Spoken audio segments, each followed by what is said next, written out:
पहला प्रश्न था निम्नलिखित में से किस अधिनियम के द्वारा भारत के गवर्नर जनरल को अध्यादेश जारी करने की शक्ति प्रदान की गई? वो भारतीय परिषद अधिनियम 1861 के तहत किया गया था। भारत के गवर्नर जनरल को किस एक्ट के द्वारा अपनी समिति के निर्णयों को अस्वीकार करने का अधिकार मिला है? 1786 1786 का अमेंडमेंट एक्ट।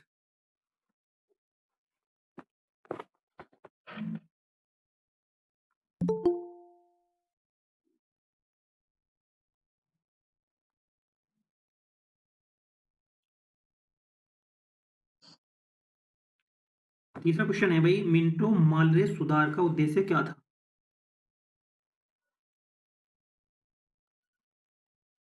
पृथक निर्वाचन प्रणाली। मिंटो मार्ले सुधार का जो उद्देश्य था वो था पृथक निर्वाचन प्रणाली। मुसलमानों के लिए नहीं, मैं तो समय दे रहा हूँ ना, समय दे रहा तो कम से कम 10 सेकंड 5 सेकंड का समय दे रहा, बोल देख रहा हूँ जिस पर जिसे पता हो बोल देख रो। मैं स्टॉप। ठीक है, नहीं नहीं कोई भी बोल देख रहा, स्टॉप वॉच है मेरे पास, मैं 5 मिनट 5 सेकंड के बाद अपना बोल दूं। चलो कोई नहीं, ठीक है। मुसलमानों के लिए अतिरिक्त निर्वाचन मंडल प्रारंभ में किसके द्वारा लाया गया था? बोलो। मार्ले मिंटो सुधार 1919 में। 1919 के इंडिया काउंसिल एक्ट में किस बात की व्यवस्था की गई थी? कौन से का? 1909 तो बोला मैंने। 1909 चलो तो लिख रहा। ये इकट्ठी है, इसका सी है जी, प्रांतीय व्यवस्था। ठीक। सांप्रदायिक प्रतिनिधित्व। इसका बताओ, मार्ले मिंटो सुधार बिल किस वर्ष पारित किया गया? 9 में। 1909 में। सातवां बताओ, सातवां।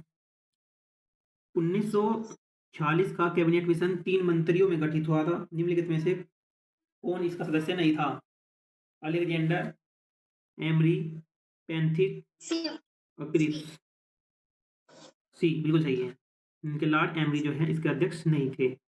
अच्छा, कैबिनेट मिशन योजना के विषय कौन सा नहीं है? यानी कैबिनेट मिशन योजना में कौन कौन से विषय थे वो पता होना चाहिए, तभी तो बता पाओगे कि कौन सा विषय नहीं है। कौन सा? कौन सा?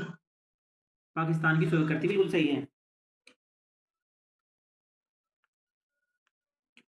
अब यह भारत का संविधान लागू होने तक संविधान के पश्चात इसका शासन किसके अंतर्गत चलाया गया?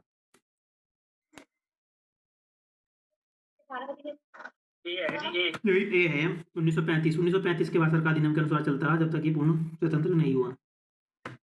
भारत को वर्ष 1947 में सार्वभौमिक सत्ता सौंपने की योजना निम्नलिखित में से किसके नाम की गई?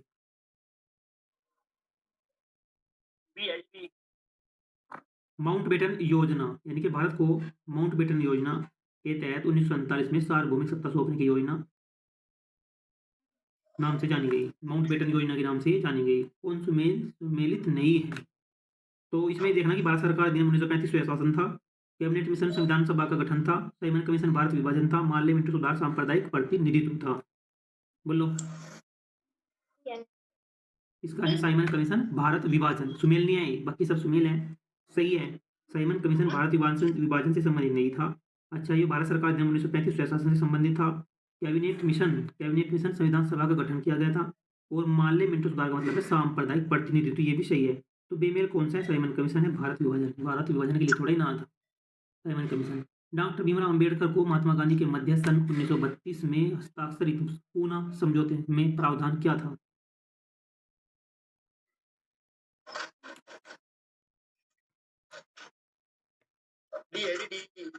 बिल्कुल सही है। निम्न वर्ग के लिए आरक्षण सहित संयुक्त निर्वाचन क्षेत्र का। तेरा क्वेश्चन बताओ, रेगुलेटरी एक्ट कब हुआ पारित? बिल्कुल सही है। ये 73 में हुआ था, 1773 में हुआ, 1773 में हुआ था रेगुलेटरी एक्ट पारित, 1773 में। महारानी विक्टोरिया को भारत की जो नियुक्ति किया गया 1858 में किया गया था। मॉन्टेग्यू चेम्सफोर्ड सुधार में जो प्रावधान का सार क्या है?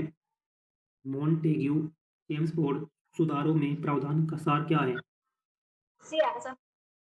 प्रांतों में दोहरा शासन करेक्ट आंसर है। निम्नलिखित में से अखिल भारतीय महासंघ स्थापित करने का जो प्रावधान शामिल किया गया वो कहाँ किया गया? 1935 में जी। 1935 में करेक्ट आंसर है इसका। और 17वां क्वेश्चन है, निम्नलिखित में से किस अधिनियम ने केंद्र में द्वैत शासन प्रणाली को स्थापित कर दिया? द्वैत शासन प्रणाली को स्थापित कर दिया क्या? 1909, 1935, 1991, 1989? चलो जो भी आपकी इच्छा से हो। भारत सरकार अधिनियम 1935 के तहत निम्नलिखित में से किस अधिनियम ने द्वैत शासन प्रणाली को स्थगित कर दिया, कि उस समय के लिए रोक दिया? वो है भारत सरकार अधिनियम 1935। किस अधिनियम की प्रमुख विशेषताएं प्रांतीय स्वायत्तता थी? किस अधिनियम की प्रमुख जो विशेषता है तो यह 1935 की थी, बिल्कुल सही है। एक संघीय प्रणाली का पहला प्रयास भारत सरकार अधिनियम के द्वारा किया गया था और यह आपका 1935 हुआ। ठीक है, भारत में जो सचिव का पद किसके द्वारा निर्मित किया गया? सचिव का जो पद है किसके द्वारा किया गया? भारत सरकार अधिनियम 1858। यो प्रश्न लगाएगा जी, याद करने का। भारत सरकार अधिनियम 1858 के तहत भारत में सचिव का पद किसके द्वारा निर्वाचित किया जाता है? भाई देखो 10-20 क्वेश्चन करके 2-3 मिनट रुक जा करो जी। तो माइंड को इन्हें फीड भी तो करानी है, ऐसे थोड़ी ना कि मान लो अखबार पढ़ रहे हम। कैबिनेट मिशन योजना के अनुसार संविधान सभा में कुल कितने सदस्य होने थे? दो आंसर।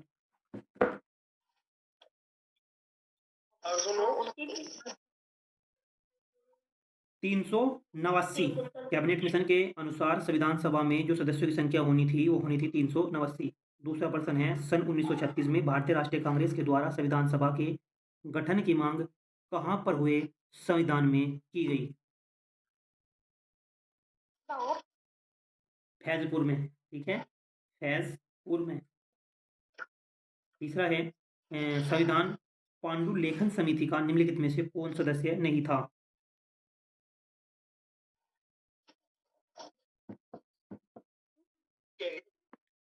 जवाहरलाल नेहरू जो है पांडुलेखन समिति का सदस्य नहीं था। के मुंशी भी थे, के अय्यर भी थे और मोहम्मद सादुल्ला भी थे। चौथा प्रश्न है, प्रस्तावित मूल संविधान में कुल सदस्यों का विभाजन किस प्रकार होना निश्चित हुआ था?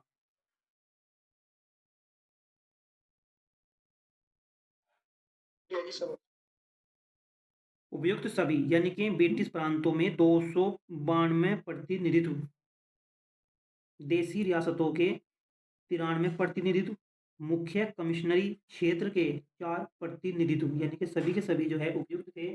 प्रस्तावित मूल संविधान के में कुल सदस्यों का विभाजन। और प्रश्न अगला आया कि भारत का संविधान लागू कब हुआ? 26 जनवरी 1950 को जो है लागू हुआ।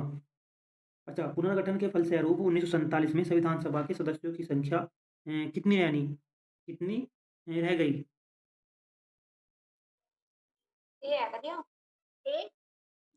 299। ठीक है, 299। पुनर्गठन के फलस्वरूप वर्ष 1947 में संविधान सभा के सदस्यों की जो संख्या है वह 299 रह गई। 7वां प्रश्न है, संविधान सभा में सभी निर्णय किस आधार पर लिए गए? संविधान सभा में सभी निर्णय किस अधिकार में लिए गए? बोलो। सहमति और समायोजना। सहमति और समायोजना के अंतर्गत भारतीय संविधान सभा में सभी निर्णयों के निर्णय एक जो है आधार पर लिए गए। किस आधार पर? समिति और समायोजना के आधार पर ये लिए गए। प्रश्न नंबर 8 है, भारतीय संविधान सभा में महिला सदस्य की कुल संख्या कितनी थी? भारतीय संविधान सभा में महिला सदस्यों की जो कुल संख्या थी वो 15 काउंट की गई थी। 19 सवाल है, संविधान सभा के उद्घाटन अधिवेशन की अध्यक्षता किसने की थी? जब संविधान सभा का उद्घाटन अधिवेशन किया जा रहा था तो उस समय संविधान की अध्यक्षता किसने की थी? सच्चिदानंद सिंघा ने की थी। 10वां प्रश्न है, संविधान सभा के अस्थायी अध्यक्ष और एक है अस्थायी अध्यक्ष। तो अस्थायी अध्यक्ष कौन है भाई? सच्चिदानंद सिंघा है अस्थायी। अगर कहीं प्रश्न में आगा अस्थायी तो वहां है राजेंद्र प्रसाद। ठीक है, देखो ये अगला प्रश्न भी कि संविधान सभा के अस्थायी अध्यक्ष कौन थे? अस्थायी अध्यक्ष कौन थे? डॉक्टर राजेंद्र प्रसाद थे। अस्थायी कौन थे? सच्चिदानंद सिंघा। 11वां प्रश्न है 11 दिसंबर 1940 को किस विधानसभा का अस्थायी अध्यक्ष चुना गया था? अस्थायी अध्यक्ष चुना गया था। राजेंद्र प्रसाद डॉक्टर राजेंद्र प्रसाद के अस्थायी अध्यक्ष चुना गया था। अच्छा, इसमें आया कि संविधान सभा द्वारा अंतिम रूप से पारित संविधान में कुल कितने अनुच्छेद और अनुसूचियां थी? ठीक है, तो इसमें 395 तो अनुच्छेद थे और स्टार्टिंग में जो अनुसूची थी वो 8 थी। अब अनुसूची 12 हो रही, अनुच्छेद कितने हो रहे भाई? 400 कुछ हो रहे होंगे।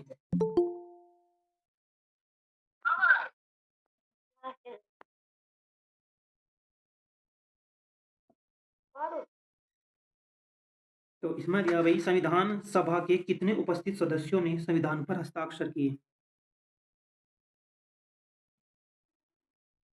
Yes.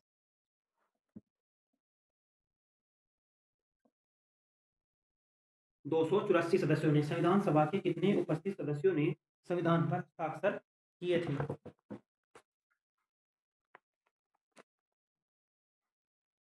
15 क्वेश्चन है कि संपूर्ण भारतीय संविधान के निर्माण में संविधान सभा को कितना समय लगा? तो 2 वर्ष 11 माह 18 दिन का समय लगा। भारतीय संविधान सभा के प्रथम दिन के जो अधिवेशन की अध्यक्षता किसने की थी? प्रथम दिन की अध्यक्षता किसने की थी? सच्चिदानंद सिन्हा ने की थी, क्योंकि अस्थायी अध्यक्ष इसलिए तो बनाए गए थे, कुछ समय के लिए थे, तो उसके बाद में राजेंद्र प्रसाद बना दिए गए थे, अस्थायी अध्यक्ष बना दिए गए तो की थी हैं। एक बार जवाहरलाल नेहरू ने तो किया था, वो कब किया था? अरे सुनो तो, देखो उसमें क्या लिया। हाँ तो आगे होगी ना, आ जाओगे प्रश्न। भारतीय संविधान सभा के प्रथम दिन, देखो इसमें क्या था, प्रथम ही दिन। जैसे संविधान सभा गठित हुई तो प्रथम ही दिन, तो आपने मैंने भी पढ़ाया कि सच्चिदानंद सिन्हा अस्थायी बने, ठीक है, उसके बाद में अस्थायी कर दिए राजेंद्र प्रसाद को। रखना याद। भारत के संविधान का जो निर्माण था किसे कहा जाता है? निर्माता। भारतीय संविधान का निर्माता किसे कहा जाता है? जी, अम्बेडकर को। Correct answer. भाई 8 बजे चला रहे हैं, क्लास करते हैं। 8 बजे हो जाओगे सब फ्री? ठीक है, कल को 8 बजे चलेंगे। अरे इस टाइम नींद आने लगे सर, 9 बजे। चलो, इसमें है पुनर्गठित संविधान सभा में विभिन्न प्रांतों के लिए कितने प्रतिनिधित्व थे? आंसर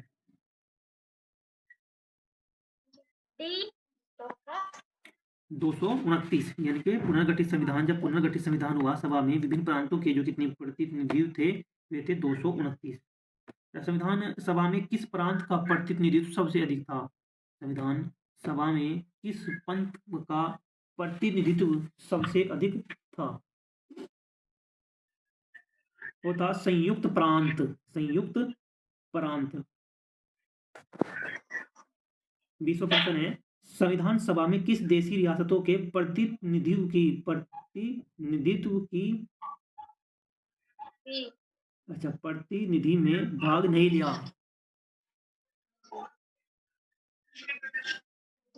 यह हैदराबाद, यानी कि संविधान सभा में हैदराबाद देशी रियासतों के प्रतिनिधित्व ने भाग नहीं लिया। 21वां है संविधान सभा के सदस्यों को निम्नलिखित में से किसने प्रत्यक्ष रूप से निर्वाचित किया? प्रत्यक्ष रूप से जो है निर्वाचित किसने किया? ये है प्रांतों की जो विधान सभा थी वो। 22वां क्वेश्चन है संविधान सभा पुनर्गठित में देशी रियासतों के लिए कितने प्रतिनिधित्व थे? 70। संविधान सभा पुनर्गठित में देशी रियासतों के लिए कितने प्रतिनिधित्व चुने गए? वे चुने गए थे 64, 65, 70 है, कितना है भाई? 70 है, 70 ठीक है। संविधान सभा पुनर्गठित में देशी रियासतों के लिए ये 70। 23% देखो, मुस्लिम लीग ने किस कारण संविधान सभा का बहिष्कार कर दिया? मुस्लिम लीग मुस्लिमों के लिए एक अलग संविधान सभा चाहते थे, ठीक है। ये 24वां क्वेश्चन है संविधान सभा का चुनाव निम्नलिखित में से किस आधार पर हुआ? बोलो। वर्गीय मताधिकार की वजह से। और ये पता चलो 25वां क्वेश्चन देखो। संविधान सभा में सभी निर्णय किस आधार पर लिए गए थे? संविधान सभा में सभी निर्णय किस अधिकार में लिए गए थे? समिति और समायोजना। पहला प्रश्न रिपीट हुआ है। संविधान सभा में उद्देश्य प्रस्ताव किसने प्रस्तुत किया? संविधान सभा में उद्देश्य प्रस्ताव किसने? सी जवाहरलाल नेहरू ने। क्या है भारतीय संविधान सभा की जो संघीय समिति शक्ति समिति के अध्यक्ष कौन थे? वे थे पंडित जवाहरलाल नेहरू। आप कहते हैं ना पंडित जवाहरलाल नेहरू बने थे, अब पंडित जवाहरलाल नेहरू चल पड़े वो। कि भारतीय संविधान सभा की जो संघीय समिति थी उसके अध्यक्ष थे आपके पंडित जवाहरलाल नेहरू। 22वां क्वेश्चन है, निम्नलिखित में से कौन भारतीय संविधान की प्रारूपण समिति के सदस्य नहीं थे? उसमें है डॉक्टर राजेंद्र प्रसाद नहीं थे, बाकी गोपाल कृष्ण भी थे और कृष्ण स्वामी थे और एक अम्बेडकर नहीं थे, यानी कि डॉक्टर राजेंद्र प्रसाद भी थे। एन थे मतलब डॉक्टर वही अच्छा गोपाली अय्यर और डॉक्टर राजेंद्र प्रसाद थे। ठीक है, मैंने वैसे करवा दिया। निम्नलिखित में से कौन प्रारूप संविधा समिति का सदस्य नहीं था? बिल्कुल सही, जवाहरलाल नेहरू था। संविधान की प्रारूप समिति के समक्ष प्रस्तावना का प्रस्ताव किसने रखा? जवाहरलाल नेहरू ने। ठीक है, कितने क्वेश्चन है इसमें? अच्छा, संविधान सभा के संवैधानिक सलाहकार वेनेगल नरसिंह राव।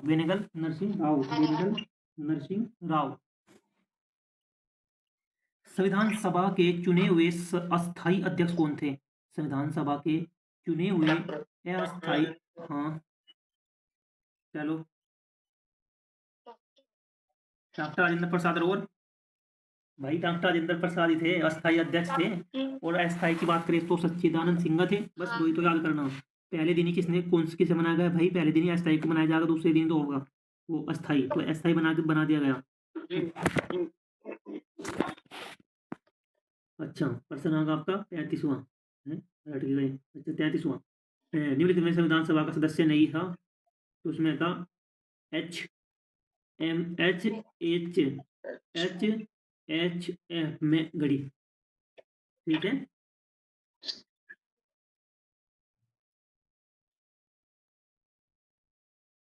चलो 34वां क्वेश्चन पाओ।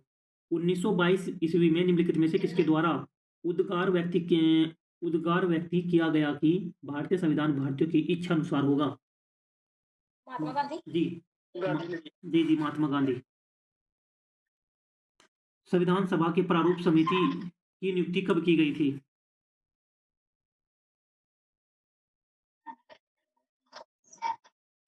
29 अगस्त 1947 को। संविधान सभा के विचार का जो औपचारिक रूप से प्रतिपादित किया जा गया था वो क्या था भाई? इसके द्वारा M.N. राय सलाहकार दें। संविधान सभा को कितने मूर्त रूप से प्रदान किया गया?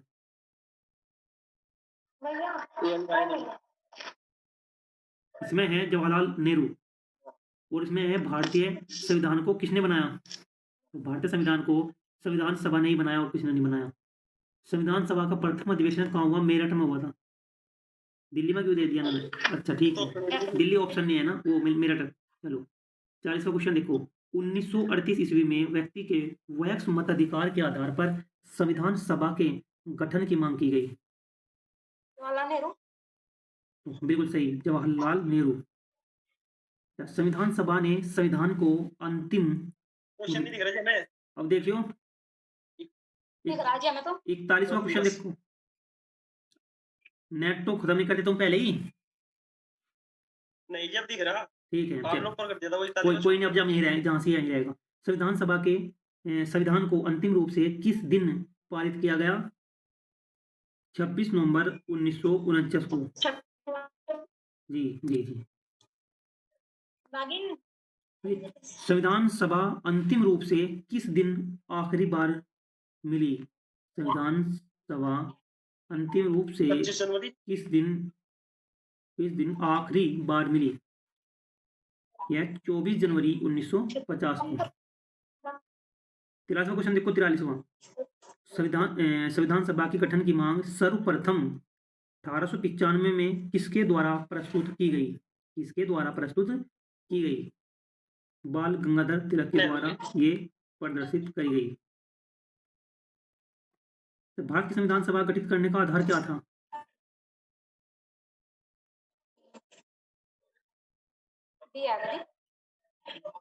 कैबिनेट मिशन योजना। ए है भाई, ए। भारत के संविधान सभा किसके द्वारा गठित की गई थी? कैबिनेट मिशन योजना के द्वारा ये की गई थी। हैं? 44। अच्छा, ठीक। अच्छा, भारत के संविधान सभा गठित करने का क्या अधिकार था? तो लॉजिक लगाओ। चल, गलत होगा लॉजिक। मैंने कहा था कि 95% में हुए। तो इसमें है कैबिनेट मिशन प्लान 1946। संविधान सभा का पहला सत्र कब हुआ? संविधान सभा का पहला सत्र कब हुआ? ये 9 दिसंबर 1940 को हुआ। 9 दिसंबर 1940 को हुआ संविधान सभा का पहला सत्र। बी.आर. अम्बेडकर का संविधान सभा में निर्वाचन हुआ था?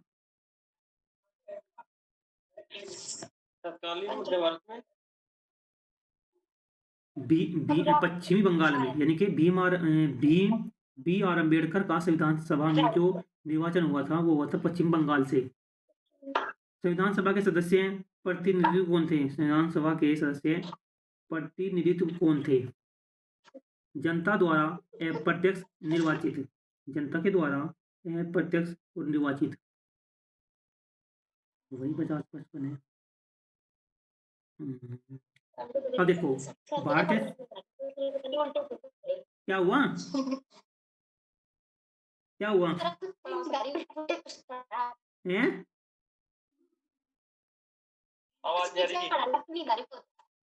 नींद किस आ रही? आपको।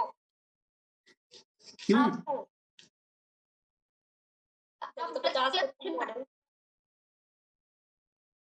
चुप हो जाओ। भारतीय संविधान को अपनाया गया कब? संविधान सभा द्वारा भारतीय संविधान को अपनाया गया। 50वां क्वेश्चन है, भारत को एक संविधान देने का प्रस्ताव संविधान सभा द्वारा पारित किया गया था। हाँ, 22 जनवरी 1947 को। भारतीय संविधान सभा की प्रारूप समिति के अध्यक्ष कौन थे? अम्बेडकर जी थे। इसमें भारतीय संविधान निर्मात्री सभा किसके द्वारा की गई? डी, बिल्कुल सही है। प्रांतीय विधानसभाओं द्वारा परोक्ष रूप से अनुपातिक प्रतिनिधित्व प्रणाली द्वारा शुरू की गई। संविधान निर्मात्री सभा में झंडा समिति किसके अध्यक्ष बताने? झंडा समिति जेपी करगलानी करेक्ट आंसर है। राष्ट्रीय झंडे की जो अभिकल्पना को भारत की संविधान सभा में ग्रहण किया गया था?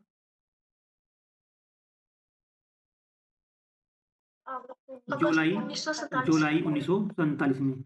आपके क्वेश्चन है 55। भारतीय संविधान ने भारतीय राष्ट्रीय ध्वज की रूपरेखा को अंगीकार किया? बिल्कुल सही, सी है 22 जुलाई 1947 को।